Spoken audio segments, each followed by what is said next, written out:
We're here to talk about sincerity.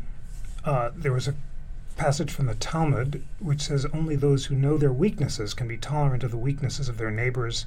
My children, if someone abuses you with words, do not pay much attention. Be quiet at your prayer and ask your friends to settle the dispute and find peace between you and those who have abused you."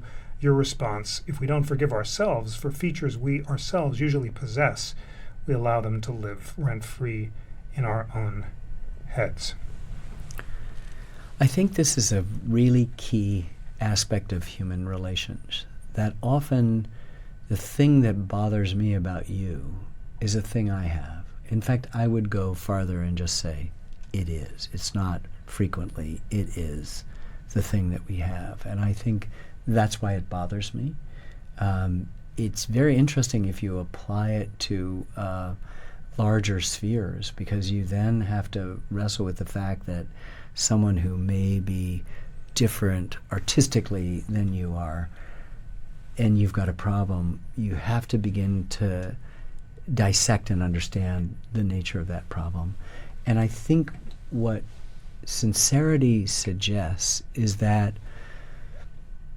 first you have to thine own self be true. You have to actually manifest and represent who you are and what you believe to the best of your ability, knowing that this is all flawed and whatever. But you also have to understand that sincerity requires a kind of pause that gives you an opportunity to reflect on whether, before your reaction, you yourself possess an aspect of this.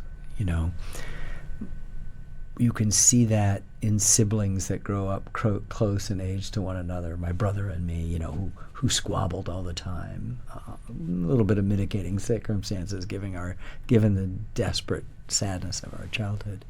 But it's always the thing that the other person does. It's born in us.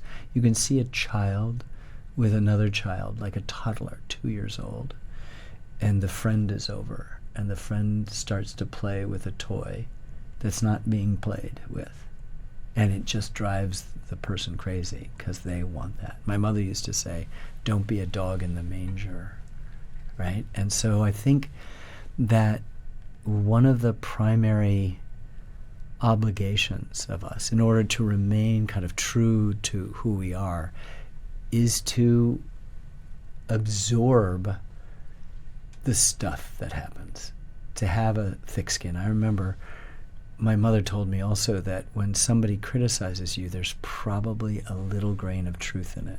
She was a very religious person. And I always remember that, so that when early in my life, I've developed pretty much of a thick skin, but early in my life when somebody might give a bad review of a film, and I'd be upset about it, you know, I'd often realize that it wasn't me they were talking about. It was themselves. Mm. And that was an interesting liberation to have. And at the same time, by controlling my own reaction, then I wasn't engaged in this completely foolhardy exercise in which things just begin to devolve between human beings. I like the idea of owning that unpleasant manifestation of the other, that our obligation is to bear the unpleasant manifestations of the other, and to watch what happens as you allow that to happen. It is liberating to let go of the prisons of that negativity or that judgment of the other. And in fact, it does nothing to them.